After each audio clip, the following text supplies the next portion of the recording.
একটি অপতথ্য বা তথ্যের বিকৃতি গোটা দেশকে অস্থিতিশীল করে ফেলতে পারে, মানুষে মানুষে তৈরি করতে পারে বিভেদ। তাই জাতীয় স্বার্থেই অপতথ্যের বিপরীতে প্রয়োজন সঠিক তথ্যটি তুলে ধরা। সেই কাজটি করতে এসেছি আমি রুবাইয়া তদিতি। দর্শক, আপনাদের আমন্ত্রণ জানাচ্ছি রিউমার চেক নিয়ে ৭১-এর নিয়মিত আয়োজন ফেক নিউজ স্ক্যানারে।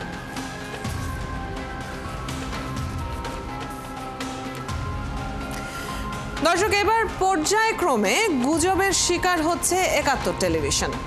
এবার বাজেটে বিদেশি মদ আমদানিতে ৫০% শুল্ক কমবে, এই শিরোনামে ৭১ টিভির ডিজাইন সম্বলিত একটি ফটো কার্ড সামাজিক যোগাযোগ মাধ্যমে ভাইরাল। অথচ এটা ছিল গুজব। অপরদিকে যারা বিভক্তিকরণ ও নিজের স্বার্থের জন্য রাজনীতি করে তাদের রাজনীতি ছেড়ে ভিক্ষা করে খাওয়া উচিত শীর্ষক শিরোনামে প্রধান উপদেষ্টা ডক্টর মোহাম্মদ ইউনূসের বক্তব্য দাবিতে ইন্ডিপেন্ডেন্ট টিভির ডিজাইন সম্বলিত একটি ফটো কার্ড সামাজিক যোগাযোগ মাধ্যমে ছড়িয়ে দেওয়া হয়েছে। ফ্যাক্ট চেক করে জানা গেল সেটাও মিথ্যা তথ্য। সংবেদনশীল এমন ৫টি অপতথ্যের ফ্যাক্ট চেক আছে আমার হাতে, শুরুতেই সেটা দেখে নিই চলুন। বিভক্তিকরণের জন্য রাজনীতি সৃষ্টি করা হয়নি, রাজনীতি সৃষ্টি করা হয়েছে ঐক্যবদ্ধ হওয়ার জন্য, দেশের মঙ্গলের জন্য। যারা বিভক্তিকরণ ও নিজের স্বার্থের জন্য রাজনীতি করে তাদের রাজনীতি ছেড়ে ভিক্ষা করে খাওয়া উচিত, এই শিরোনামে প্রধান উপদেষ্টা ডক্টর মোহাম্মদ ইউনূসের বক্তব্য দাবিতে ইন্ডিপেন্ডেন্ট টিভির ডিজাইন সম্বলিত একটি ফটো কার্ড সামাজিক যোগাযোগ মাধ্যমে প্রচার করা হয়েছে। রিউমার স্ক্যানার টিমের অনুসন্ধানে দেখা যায় তথ্যটি ছিল গুজব। প্রকৃতপক্ষে ইন্ডিপেন্ডেন্ট টিভির ভিন্ন একটি ফটো কার্ড ডিজিটাল প্রযুক্তির মাধ্যমে তৈরি করা হয়েছে। মধ্যরাতে গুজবে সয়লাব, এবার বাজেটে বিদেশি মদ আমদানিতে ৫০% শুল্ক কমবে, এই শীর্ষক শিরোনামে ৭১ টিভির ডিজাইন সম্বলিত একটি ফটো কার্ড সামাজিক যোগাযোগ মাধ্যমে ভাইরাল।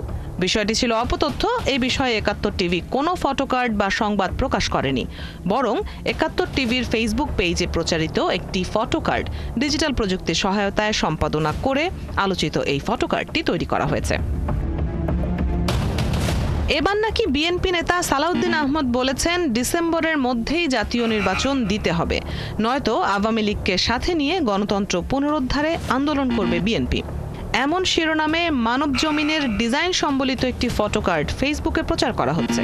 রিউমার স্ক্যানার টিমের অনুসন্ধানে জানা যায় এটি ছিল মিথ্যা, বরং মানব জমিন কর্তৃক প্রকাশিত ভিন্ন শিরোনামের একটি ফটো কার্ড ডিজিটাল প্রযুক্তির মাধ্যমে সম্পাদনা করে এই ফটো কার্ডটি তৈরি করা। অপরদিকে সৌদিতে অবস্থানরত ৪০,৫৭০ জন গ্রেপ্তারকৃত বাংলাদেশি নাগরিকের বৈধতা নিশ্চিতকরণ বিষয়ে সৌদি প্যালেস ভবনে সরাসরি ব্রিফিং করছি, এই দাবিতে তামান্না আক্তার ইয়াসমান নামক একটি অ্যাকাউন্ট থেকে দুটি ছবি প্রচার করা হয়েছে। রিউমার স্ক্যানারের অনুসন্ধানে জানা যায় দাবিটি সম্পূর্ণ মিথ্যা। মূলত ২০১৮ সালের সৌদি আরব ও সংযুক্ত আরব আমিরাতের যৌথ একটি সংবাদ সম্মেলনের ছবি এটি। এই ছবিতে থাকা নারীর নাম তামান্না আক্তার ইয়াসমান নয়, বরং তিনি হলেন আরব আমিরাতের আন্তর্জাতিক সহযোগিতা বিষয়ক প্রতিমন্ত্রী রিম আল হাশিমি। এখানেই শেষ নয়, শেখ হাসিনা ভোটের আগে মোল্লা সাজতেন আর ভোটের পরে মোল্লা মারতেন শীর্ষক শিরোনামে আন্তর্জাতিক অপরাধ ট্রাইব্যুনালের চিফ প্রসিকিউটর মোহাম্মদ তাজুল ইসলামের বক্তব্য দাবিতে ৭১ টিভির লোগো সম্বলিত একটি ফটো কার্ড সামাজিক যোগাযোগ মাধ্যমে ছড়িয়ে দেওয়া হয়েছে। বিষয়টি ছিল অপতথ্য, বরং ৭১ টিভির ফেসবুক পেজে মোহাম্মদ তাজুল ইসলামের বক্তব্য নিয়ে প্রচারিত অন্য একটি ফটো কার্ড ডিজিটাল প্রযুক্তির সহায়তায় সম্পাদনা করে আলোচিত এই ফটো কার্ডটি তৈরি করা হয়েছে। দর্শক, আজ ৫টি ফ্যাক্ট চেক করতে গিয়ে দেখা গেল বাংলাদেশকে ঘিরে রাজনৈতিক ও আন্তর্জাতিক খবরগুলোকে বিকৃত করে মিথ্যা গুজব ছড়ানো হচ্ছে, অন্যদিকে সামাজিক নানা ইস্যুতেও চলছে অপতথ্যের প্রচার। যথারীতি সবকটি সামাজিক যোগাযোগ মাধ্যমে সেটা ছড়িয়ে দেওয়া হচ্ছে, ব্যবহার হচ্ছে ফেক অ্যাকাউন্ট বা পেজ। রুবাইয়া তদিতি, ৭১। দর্শক, প্রতিবেদন দেখে নিচ্ছিলাম, আলোচনা করব এই বিষয়গুলো নিয়ে। আমাদের সাথে আছেন প্রধান উপদেষ্টার উপ প্রেস সচিব আবুল কালাম আজাদ মজুমদার। স্বাগত জানাচ্ছি আপনাকে একাত্তরে।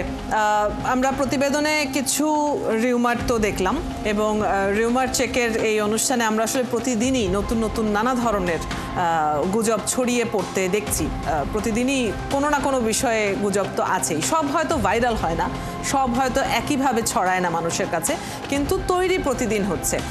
আমরা যেটা জানি যে গুজব ডিটেক্ট করার জন্য কিছু প্রতিষ্ঠান তৈরি করা হয়েছে, কিন্তু এই গুজব তো থামানো যাচ্ছে না। এক্ষেত্রে আর কি পদক্ষেপ নেওয়া যেতে পারে? ধন্যবাদ আপনাকে। আসলে আপনারা যেই গুজবগুলোর কথা আজকে বলেছেন সেগুলো তো সামাজিক যোগাযোগ মাধ্যমে বিভিন্নজন গুজব ছড়িয়েছে, কিন্তু আমাদের সরকার আজকে সবচেয়ে বড় গুজবের শিকার হয়েছে দেশের মূলধারার গণমাধ্যমগুলো থেকে। আপনি যদি দেখেন, আমি জানি না আপনারা এটা ফ্যাক্ট চেক করার সুযোগ পেয়েছেন কিনা, কিন্তু আমরা আজকে সারাদিনে we had a very big fight against disinformation today.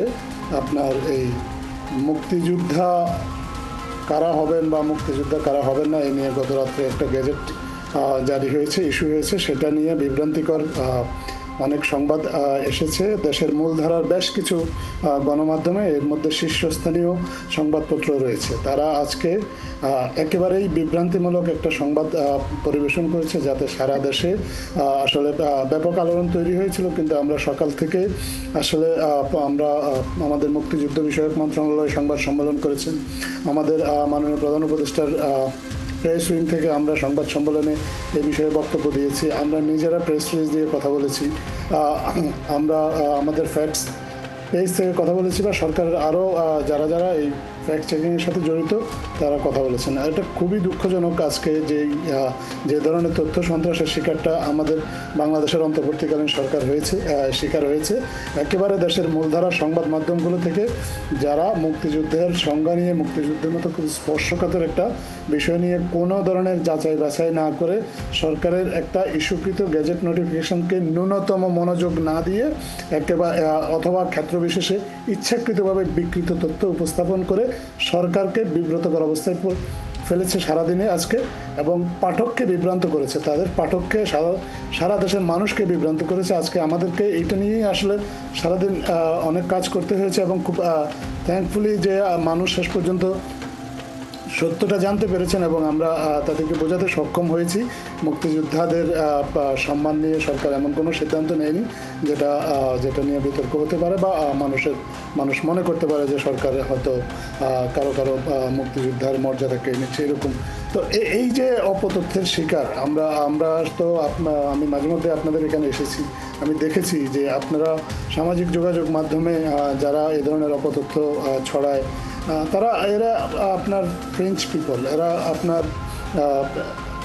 সামাজিক যোগাযোগ মাধ্যমে তাদের হয়তো সেই অর্থে ব্যাপক ইনফ্লুয়েন্সও নাই, কিন্তু যখন আপনার মূলধারার গণমাধ্যম এ ধরনের অপতথ্য ছড়ায় এবং যাদের বিশ্বাসযোগ্যতা আকাশচুম্বী, তারাও যখন এই অপতথ্য ছড়ানোর মিশনে যোগ দেয়, তখন এটা খুব আনফর্চুনেট হয়। এবং আমরা আজকে আসলে আমাদের প্রেস উইং থেকে আমরা আমাদের সংবাদ সম্মেলন বলতে বাধ্য হয়েছি যে আসলে ভুল সংবাদ যদি কেউ প্রচার করে তাহলে আমাদের আসলে আইনানুগ ব্যবস্থা নেওয়া ছাড়া এসব ক্ষেত্রে আর দ্বিতীয় কোনো অপশন থাকবে না। কারণ সবসময় আপনি কেউ ভুল দিলেও তারপরে ভুল স্বীকার করে নিল, কিন্তু ততক্ষণে বিষয়টা ছড়িয়ে যায় বা অনেক সময় অনলাইনে ভুলটাই থেকে যায়।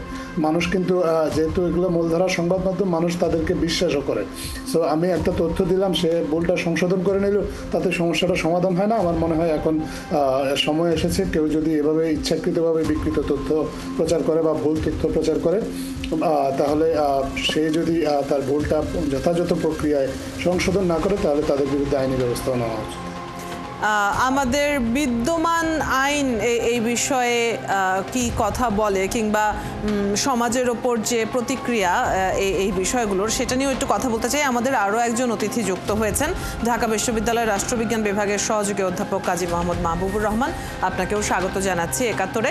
আমরা কথা বলছিলাম অপতথ্য নিয়ে, গুজব ছড়ানোর প্রসঙ্গ নিয়ে। সাম্প্রতিক সময়ে কিন্তু দেখা যাচ্ছে যে কিছু গুজব এতটাই মানুষ বিশ্বাস করেছে, কিংবা সেটার প্রভাব এতটাই বিস্তৃত হয়েছে যে মবের মতো পরিস্থিতিরও সৃষ্টি হয়েছে।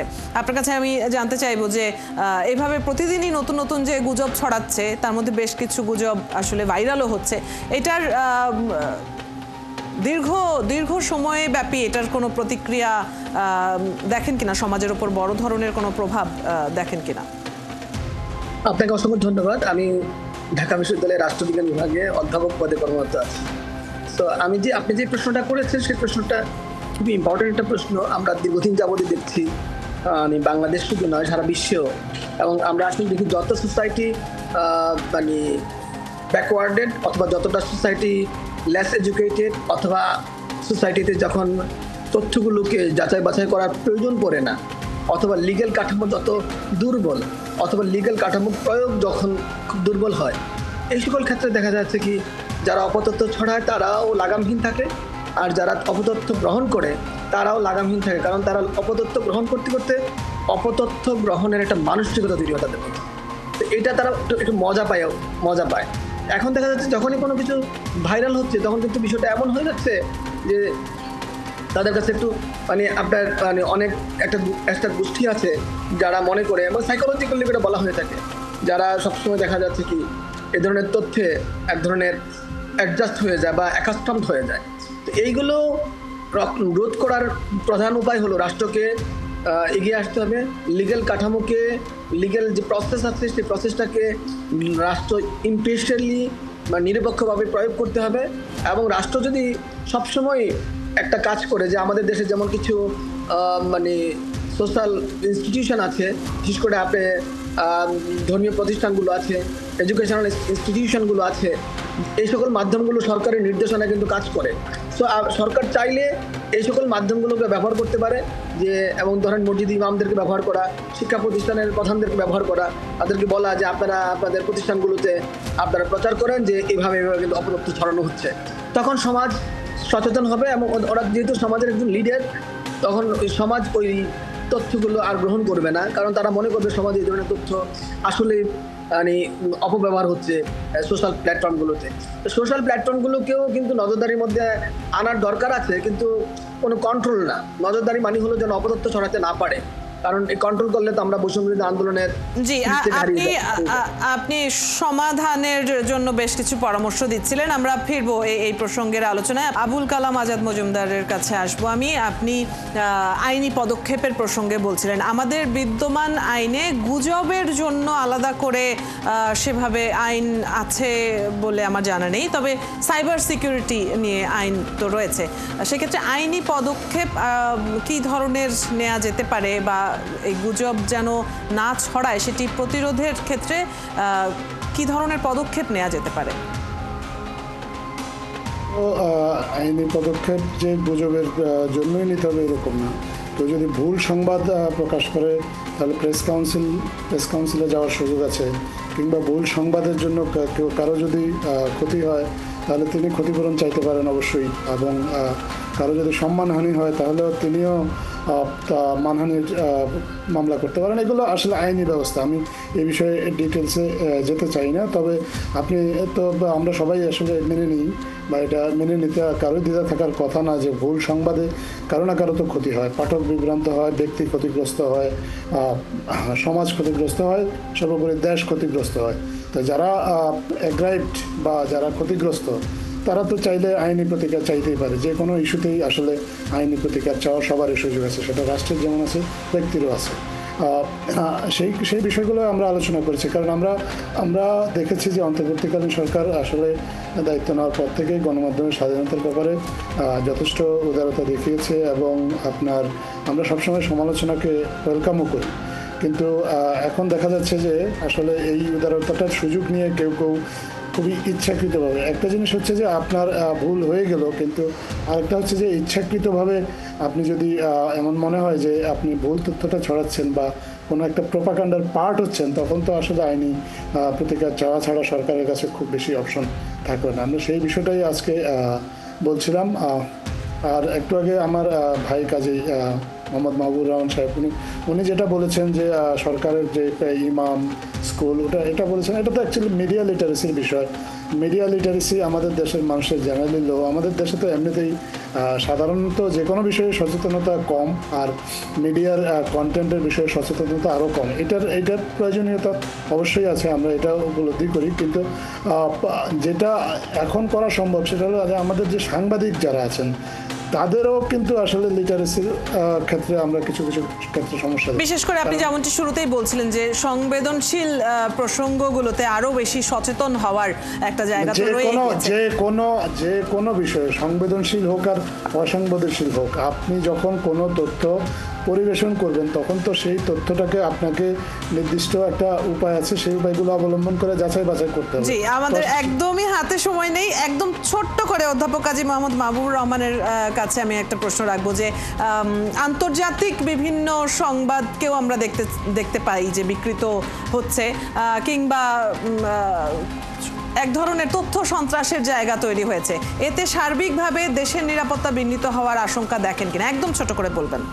না, ব্যাপার হলো কি, এইগুলো খুব সামান্য ব্যাপার। এগুলোতে দেশের সার্বভৌমত্ব বা দেশের স্বাধীনতা বিপন্ন এইসব বিষয়গুলো আসলে অনেক বড় ব্যাপার, কিন্তু এই ছোট ছোট বিষয়গুলো কিন্তু ছাড় দেওয়ার জায়গা নেই। আমি 10 সেকেন্ডে শেষ দুটা কথা বলতে চাই। একটা হলো, আপনি যেই প্ল্যাটফর্মগুলো থেকে এই ধরনের রিউমার ছড়ানো হয় সেই প্ল্যাটফর্মগুলো কিন্তু আপনি বিচার চাওয়ার সুযোগই নেই, কারণ হলো ওই প্ল্যাটফর্মগুলো তো আপনি এগুলোকে আইডেন্টিফাই করতে পারেন না, এক। আর দ্বিতীয়ত হলো যে সোর্স থেকে আসে বা যেই প্রক্রিয়ার মধ্যে দিয়ে এগুলো আসে এবং যেভাবে ছড়ানো হয় প্রত্যেকটা জায়গা থেকে কিন্তু আপনি আইনি কাঠামো প্রয়োগ করাও কঠিন হয়ে দাঁড়ায়। সেই সকল কারণে ওরা এই অপরচুনিটিগুলো পায়। এখন আপনাকে যে কাজটা করতে হবে সেটা হলো এই সমাজকে সচেতন করতে হবে। আরেকটা ব্যাপার হলো আমাদের নাগরিকদেরকে মূলধারা মিডিয়া নিতে হবে। অনেক ধন্যবাদ আপনাদের পরামর্শের জন্য এবং ধন্যবাদ আমাদেরকে আজকে সময় দেওয়ার জন্য। সময় থাকলে নিশ্চয়ই আমরা এই আলোচনা আরো দীর্ঘায়িতও করতাম। দর্শক, আমাদের সাথে যুক্ত ছিলেন প্রধান উপদেষ্টার প্রেস সচিব আবুল কালাম আজাদ মজুমদার এবং ঢাকা বিশ্ববিদ্যালয়ের রাষ্ট্রবিজ্ঞান বিভাগের অধ্যাপক কাজী মোহাম্মদ মাহবুবুর রহমান। আপনারা আছেন ফ্যাক্ট চেক নিয়ে ৭১-এর নিয়মিত আয়োজন ফেক নিউজ স্ক্যানারে। রবি থেকে বৃহস্পতি সপ্তাহে 5 দিন আমরা রিউমার দূর করতে হাজির হব ঠিক একই সময়ে। আপনারাও যুক্ত হতে পারেন। যে কোনো খবর যদি আপনাকে সংশয়ে ফেলে সেটির একটি স্ক্রিনশট আমাদেরকে মেল করতে পারেন fns.71tv@gmail.com অথবা ফেসবুকে যোগাযোগ করুন www.facebook/fakenewscanner। আমরা সেই তথ্যের ফ্যাক্ট চেক করে আপনাদের জানাবো।